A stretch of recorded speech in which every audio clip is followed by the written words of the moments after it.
Welcome back, everyone. Ready for another deep dive. Today, we're going to tackle a question that I think is on a lot of people's minds.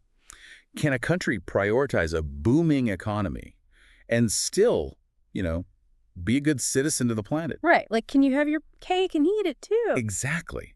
And we're looking at Vietnam this time. There's this intriguing research suggesting it's a lot more complicated than just like throwing money at green projects and calling it a day. Yeah, and that's what's so interesting about this paper we're diving into. Green credits' impact on pollution and economic development. A study from Vietnam, it really digs into that complexity. It caught my eye right away because on the surface, you'd think more funding for eco-friendly stuff equals a more eco-friendly outcome, right? Seems logical, but But this paper throws a bit of a curveball. But before we get into that, let's set the stage. absolutely, context is key.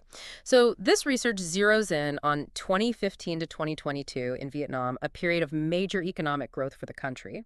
But of course, with that growth comes questions. What's the environmental impact? Are things equitable? Yeah, it's like trying to hit the gas pedal on development while also making sure the wheels don't come off. A great analogy. And to really analyze that, this paper does something quite clever.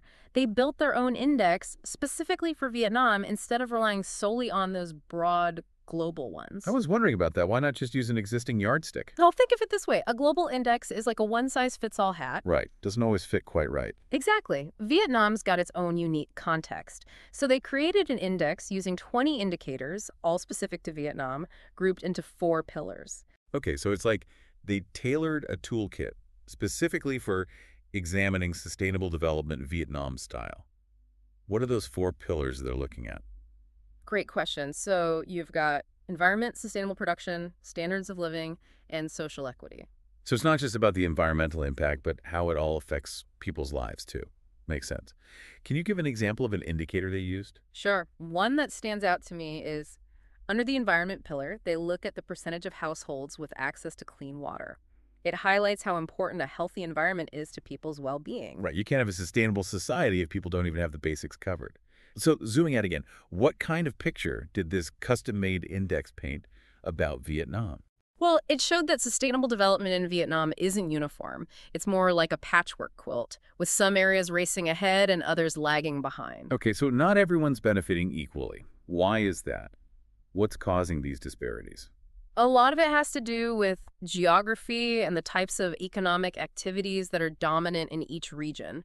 The areas around Hanoi, the Red River Delta, and Ho Chi Minh City in the southeast, they're way ahead.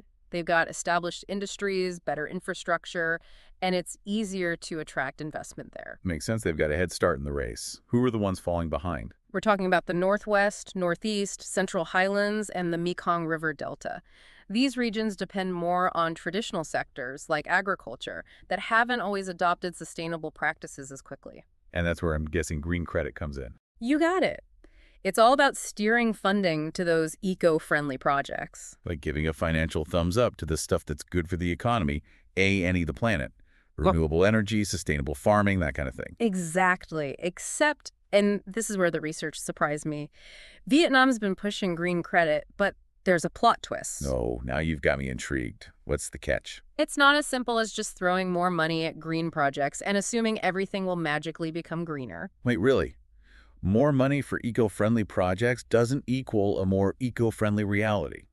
I'm drawing a blank on how that even works. Seriously, that doesn't track for me. Okay. Is there like a disconnect between the theory and what's actually happening on the ground? It's more like you can't just sprinkle green money on things and expect instant sustainability. Think about it, if you give a farmer a brand new tractor, it doesn't automatically make their farm eco-friendly, right? True. They need to know how to use it properly. Exactly. And it's not just about the equipment. You need the right crops, access to markets, the whole shebang. Green credit's the same way. It's not just about the money. It's about how it's used and what it supports. So in Vietnam, for example, just giving out loans for, say, traditional rice farming, that wouldn't necessarily move the needle on sustainability, would it?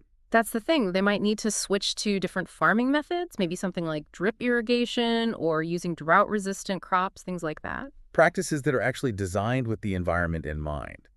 But doesn't that make it incredibly difficult to measure how effective green credit really is? Oh, for sure, it's a challenge.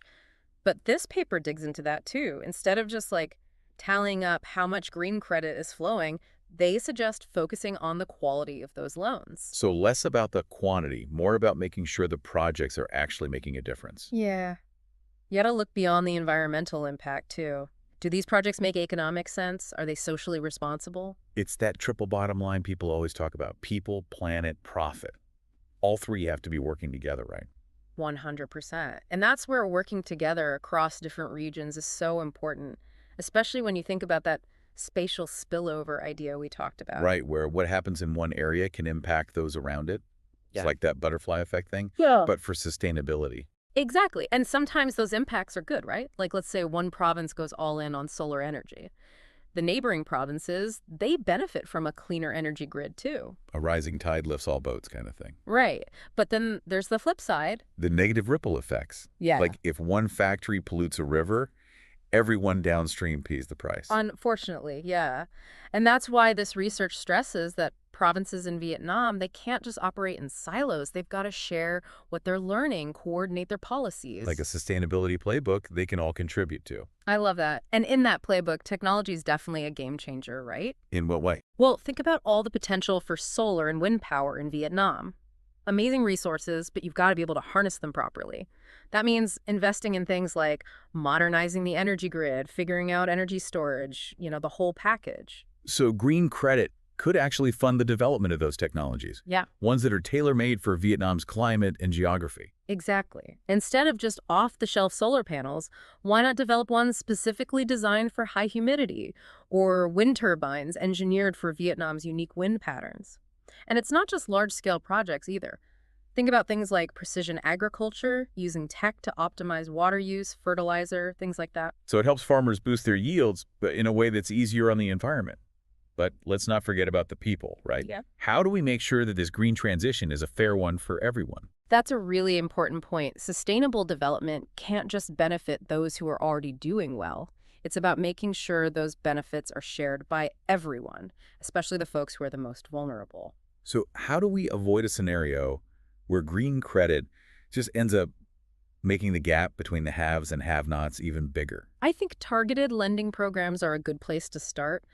Focus on small and medium-sized businesses, especially in those regions that are lagging behind. Right, because those are often the businesses that are the backbone of their communities. Totally. They create jobs, drive the local economy, but they often struggle to get traditional financing. So giving them access to green credit, that can be a game changer. It's about empowering them to be part of the solution, not just those with deep pockets. Absolutely. And I think one final piece of this whole puzzle is education. Education, as in, Making sure people understand what these changes mean. Green technologies, sustainable farming, it's all good in theory, but people need to know how to use these tools, how they can benefit from them. it's like that saying, you can give a man a fish, or you can teach him how to fish. Exactly.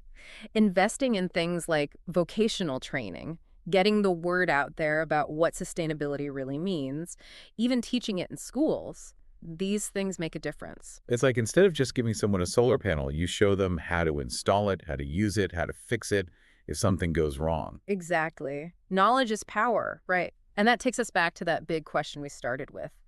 How can Vietnam make sure sustainable development reaches everyone, not just certain pockets of the country? Yeah, because it's one thing to have a patchwork of different initiatives, but they need to be stitched together, right?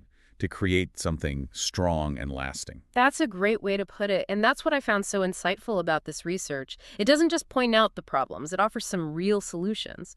One thing that really resonated with me was this idea of moving away from a top-down approach to sustainability. So less dictating from the capital and more listening to what people in different regions actually need. Exactly. Vietnam's a diverse country, geographically speaking.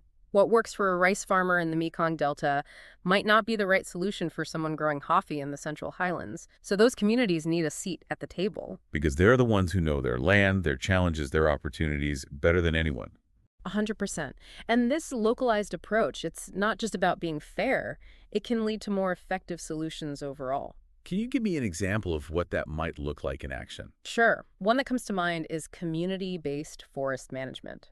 When you give local communities the power to protect their forests, to manage them sustainably, they have a real stake in making sure those forests thrive. Because it's their livelihood, their heritage, their future. It's not just some abstract concept. Right, and you can apply that same principle to other sectors, too. Imagine community-owned renewable energy projects. Local residents, they don't just benefit from cleaner electricity, they share in the profits, too. Talk about a win-win. Sustainability becomes an economic engine, not just something that's good for the environment in theory. Absolutely. At the end of the day, that's what sustainable development is all about, right? Finding solutions that work for both people and the planet.